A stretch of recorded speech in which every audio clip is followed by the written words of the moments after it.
Welcome to point decoded. మనం చూస్తుంటాము, ఎవరైనా సరే పిల్లల్ని చదివించే పేరెంట్స్కి మామూలుగా గవర్నమెంట్ స్కూల్లో చదివించే తల్లిదండ్రులు ఎవరైతే ఉన్నారో వాళ్ళకి ఈ పేరెంట్ టీచర్ మీటింగ్ అనే పేరు ఏదైతే ఉంటుందో అది పెద్దగా దాని మీద అవగాహన ఉండదు.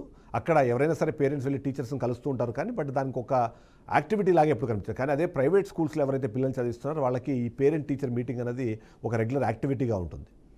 అయితే ఎలా అయితే విద్యా వ్యవస్థను డెవలప్ చేయాలని కోరుకుంటున్నారో అలాగే ప్రైవేటు విద్యా వ్యవస్థకు ధీటుగా ఓవైపు ప్రభుత్వ విద్యా వ్యవస్థను కూడా తీర్చిదిద్దాలనే ప్రయత్నం చేస్తున్న ఆంధ్రప్రదేశ్ రాష్ట్ర ప్రభుత్వము ఈ మధ్యకాలంలో తీసుకున్న నిర్ణయం ఏదైతే ఉందో, ఆంధ్రప్రదేశ్లో ఈ మెగా పేరెంట్ టీచర్ మీటింగ్ అనేది అయితే ఉందో ఇది 2.0 మొన్న జూలై 10వ తారీఖున రాష్ట్ర వ్యాప్తంగా జరిగింది.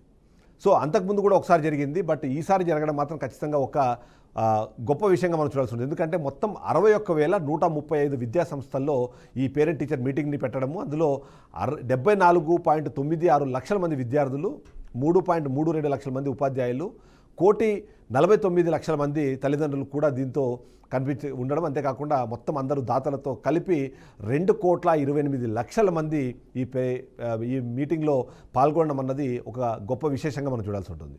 సమగ్ర సర్వశిక్ష అభియాన్ను అలాగే ఎన్ఈపి 2020కి అనుగుణంగా ఈ సమావేశాన్ని విద్యార్థుల పురోగతి, ప్రవర్తన అలాగే సామాజిక అవగాహనను తల్లిదండ్రులు తెలియజేయడానికి, అలాగే ఉపాధ్యాయులు అలాగే తల్లిదండ్రుల మధ్య ఆ సహకారాన్ని పెంపొందించడానికి నిర్వహించారు.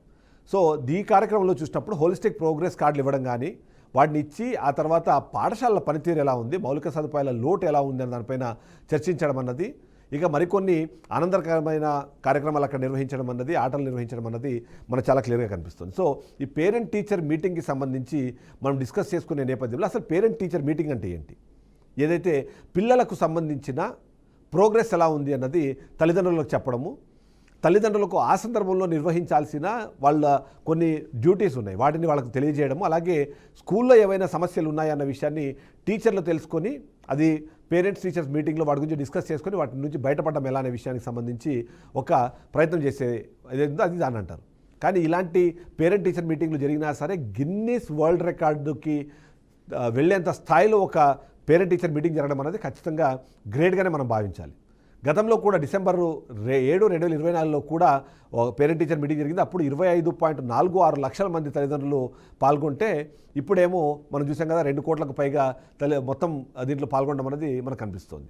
సో ఈ పేరెంట్ టీచర్ మీటింగ్కి సంబంధించి మనం అనుకున్నట్టుగా మన దగ్గర ప్రైవేట్ స్కూల్స్లో ఉంటాయి, కానీ బట్ ఒక రాష్ట్ర ప్రభుత్వం నిర్వహించడం అన్నది ఇది మొదటిసారి కాదు. అంతకుముందు ఢిల్లీలో 2018లో కూడా ప్రభుత్వం అలాగే ప్రైవేట్ ఎయిడెడ్ పాఠశాలలోని ఏవైతే పేరెంట్ టీచర్ మీటింగ్స్ ఉన్నాయో వాటిని నిర్వహించారు. అందులో ముఖ్యంగా 9, 10వ తరగతి విద్యార్థుల కోసం పరీక్షకు ముందు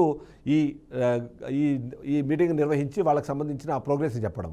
ఆ తర్వాత 2023లో కూడా 40,000 ప్రభుత్వ ప్రాథమిక పాఠశాలలో కూడా 6వ తరగతి విద్యార్థుల కోసము పీటీఎంలు అన్నవి చేశారు. ఇక ఛత్తీస్గఢ్లో 2024లో ఈ పీటీఎంలు అన్నవి ప్రవేశపెట్టి అప్పటి నుంచి కంటిన్యూ చేసే ప్రయత్నం చేస్తున్నారు. దీని ద్వారా ఖచ్చితంగా ఒక అడ్వాంటేజ్ అయితే ఉంటుంది. ఏంటంటే ఆ పిల్లల తల్లిదండ్రులకి ఆ ఉపాధ్యాయులకి మధ్యలో ఉన్న గ్యాప్ ఏదైతుందో దాన్ని ఫిల్ చేయడానికి, దాన్ని క్లోజ్ చేయడానికి ఒక అవకాశంగా ఇది మనకు ఖచ్చితంగా కనిపిస్తుంది. ఈ సందర్భంలో నిన్న జరిగిన ఏదైతే 10వ తారీఖున జరిగిన ప్రోగ్రామ్ ఏదైతుందో వాటిని 2-3 రకాలుగా చూడాల్సి ఉంటుంది. ఎందుకంటే ఇంతమందిని ఒక తాడి మీద తీసుకొని వచ్చి దాన్ని నిర్వహించడం అనేది ఒక కీలకమైన అంశం అయితే, మరొక కీలకమైన అంశం ఏంటంటే మనకి ఇప్పటిదాకా తెలిసిన ముఖ్యమంత్రి చంద్రబాబు నాయుడు నిన్న ఒక ఉపాధ్యాయుడిగా మారిపోవడం.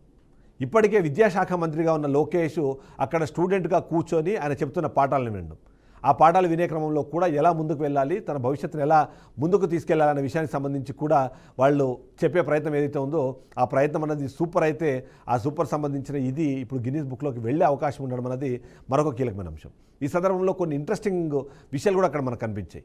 మొదటిది, టీచర్గా మారిన సీఎం, స్టూడెంట్గా మారిన విద్యాశాఖ మంత్రితో పాటు ఏదైతే ఇప్పుడు రాష్ట్రంలో ఉన్న విద్యాశాఖకు సంబంధించి ముఖ్యంగా స్కూళ్ళల్లో ఉన్న అభివృద్ధి పనులు, స్కూళ్ళల్లో ఉన్న సిచ్యువేషన్స్ ఏమన్నా కూడా అక్కడ చాలా క్లియర్గా వ్యక్తమైన పరిస్థితి మనకు కనిపిస్తుంటే, అదే సందర్భంలో అక్కడ సాధారణంగా విద్యార్థులతో పాటు కూర్చొని ఒక సీఎం, ఒక ఎడ్యుకేషన్ మినిస్టర్ భోంచేయడం అన్నది ఒక ఇంపార్టెంట్ విషయం అయితే, ఆ తర్వాత తను తిన్న ప్లేట్ని లోకేష్ తీసుకోవడము, తన తండ్రి సీఎం అయినా సరే తన తండ్రి అక్కడే పక్కన తిని వదిలేసిన ప్లేట్ని తను తీసుకొని వెళ్ళి అక్కడ క్లీనింగ్ ప్లేస్లో వేయడం అన్నది అందరినీ ఆశ్చర్యానికి గురి చేయడంతో పాటు నిజంగానే ఒక బాధ్యతాయుతమైన కొడుకుగాను అలాగే ఒక బాధ్యత ఉన్న ఒక విద్యాశాఖ మంత్రిగా ఆయన వ్యవహరించిన తీరు ప్రతి ఒక్కరూ ఇక్కడ ప్రశంసిస్తున్నారు. సో ఈ పేరెంట్ టీచర్ మీటింగ్ ద్వారా కేవలం పేరెంట్స్కి టీచర్స్కి మధ్యలో ఉన్న గ్యాప్ని తీసేయడమే కాకుండా ఒక తండ్రి కొడుకుతో ఎలా వ్యవహరిస్తాడో ఆ కొడుకు తండ్రి పట్ల ఎలా ప్రాముఖ్యం చూపిస్తారన్నది కూడా అక్కడ కనిపించిన దృశ్యం ఇదంతా ఇంట్రెస్ట్ని క్రియేట్ చేస్తుంది. ఏదేమైనా ఇది గిన్నెస్ బుక్ ఆఫ్ వరల్డ్ రికార్డ్స్లో స్థానం సంపించడం ద్వారా ప్రపంచవ్యాప్తంగా దీని గురించి డిస్కషన్ జరిగేందుకు ఒక అవకాశాన్ని క్రియేట్ చేసినందుకు ఖచ్చితంగా మనం ఆంధ్రప్రదేశ్ రాష్ట్ర ప్రభుత్వాన్ని ఇక్కడ అభినందించాల్సిన అవసరం మనకు కనిపిస్తుంది.